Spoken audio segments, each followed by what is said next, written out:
Assalamualaikum warahmatullahi wabarakatuh. Perkenalkan, saya Usuf Repandi. Di sini saya akan membawakan cerita hikayat yang berjudul tentang si miskin dan Mahakrama. Kisah dimulai ketika seorang raja keindraan terkena sumpah Batara Indra. Raja dan istrinya menjadi miskin dan hidup sengsara dalam hutan di negeri antah berantah yang dikuasai oleh seorang raja bernama Indra Dewa. Kedua pasangan tersebut sering disebut sebagai si miskin yang setiap hari selalu mendapatkan siksaan dan penganiayaan dari penduduk setempat, seperti melempari mereka dengan batu. Berapa tahun kemudian, si miskin dan istri diberikan momongan seorang anak laki-laki yang bernama Mahakrama, yang artinya anak dalam kesukaran. Dia adalah anak sematawayang si miskin dan istri, sehingga dirawat dengan penuh kasih sayang. Suatu hari, si miskin menggali tanah dan menemukan tanjau yang berisi emas yang bisa digunakan hingga ke anak cucunya.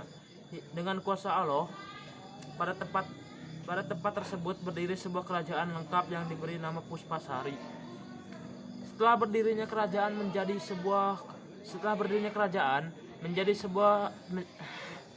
mereka kemudian berganti nama menjadi Maharaja Indra Angkasa dan istrinya berganti nama menjadi Tuan Putri Ratna Dewi. Kebahagiaan mereka bertambah dengan kehadiran seorang anak perempuan bernama Nila Kusuma. Dengan kehidupan yang lebih baik, mereka tidak luput dari kejahatan orang sekitar mereka seperti yang dilakukan oleh Maharaja Indra Dewa. Yang saat ini dengan negeri Puspasari dan kebaikan hati rajanya, dia melakukan rencana jahat kepada keluarga Raja Indra Angkasa. Ahli nujum terperangkap bujukan Raja Indra Angkasa dengan menyampaikan ramalan palsu bahwa kedua anak Maharaja Indra Dewa hanya akan mendatangkan celaka bagi orang tuanya. Akibatnya kedua anak tersebut diminta pergi dari negeri Puspasari. Tak butuh waktu lama, negeri Puspasari turut hancur dan raja ataupun ratu pun miskin kembali. Keduanya beralih ke hutan. Mahakrama disangka sebagai seorang pencuri dan dibuang ke laut. Sedangkan Nila Kusuma ditemukan oleh Raja Mangindrasari dan telah menjadi istrinya yang kemudian berganti nama menjadi Mayang Mengurai.